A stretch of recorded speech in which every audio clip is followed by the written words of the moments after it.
रेश्मा क्रिएशनमध्ये माझा सर्वांना नमस्कार.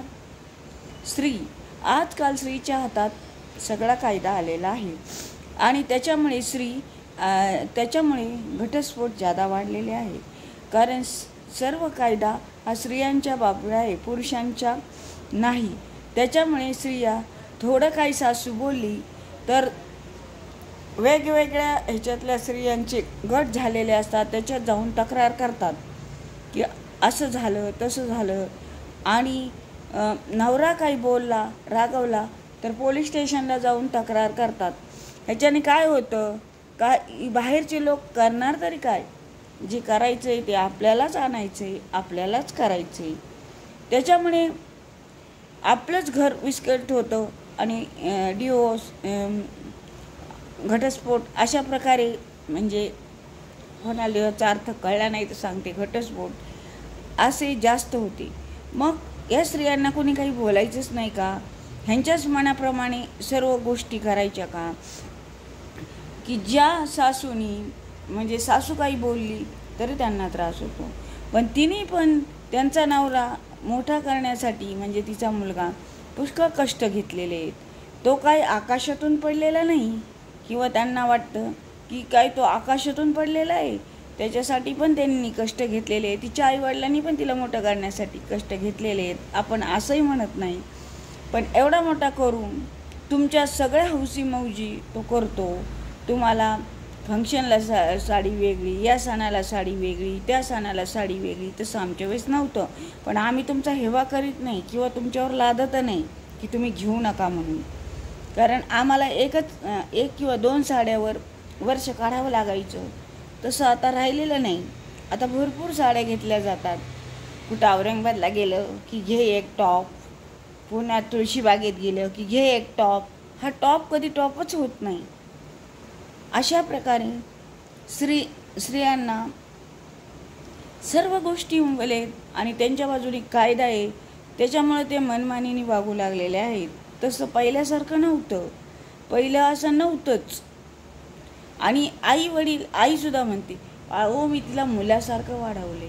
अहो मुलासारखं काय वाढवलंय? तिच्यात वाचलता आहे, तिच्यात ममता आहे, तिच्यात हे. तिला मुलासारखं वाढू नका. तिला तिची हे करून द्या की तू मुलगी आहेस, तुला सगळं आलं पाहिजे. तिचं शिक्षण घ्या, तिच्या आभाळालाही हात टेकले पाहिजे इतकं तिचं शिक्षण करा. तिला अडाणी ठेवू नका, तिच्या पायावर तिला उभी करा. पण तिला एक जाणीव द्या की तू स्त्री आहेस, तुला सगळं करायचं आहे. कारण तुला स्वयंपाक करायचा आहे, तुला सगळं करायचं आहे, हे तिला तुम्ही जाणून द्या.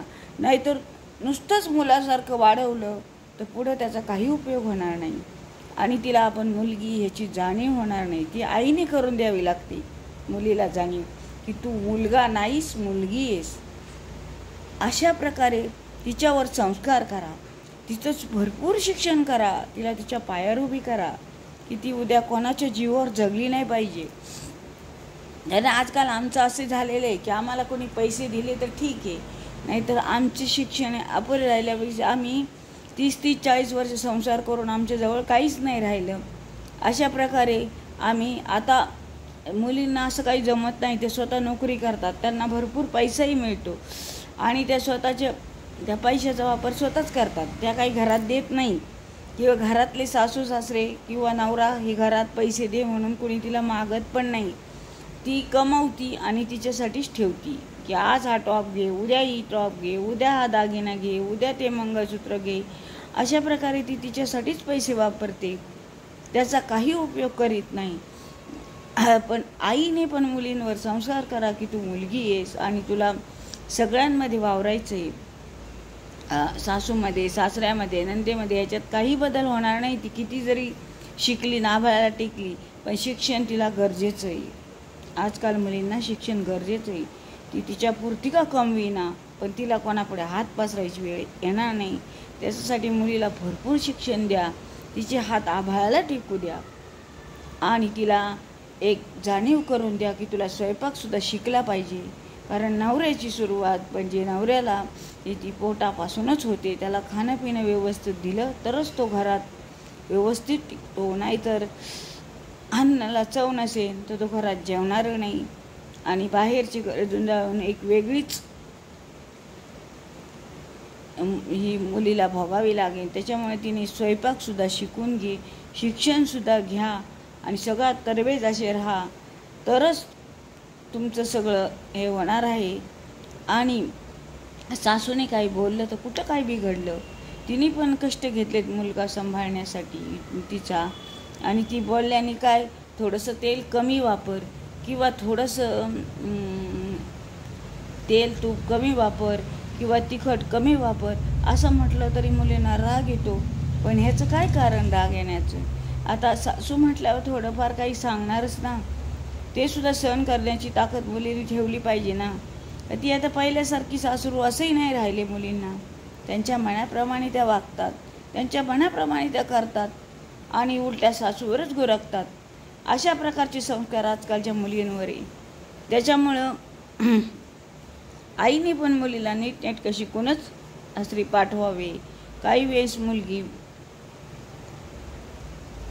अनेकदा उलट बोलते, काही बोलते आणि त्याच्यामुळे वाद वाढतात आणि ते विकोबाला जातात.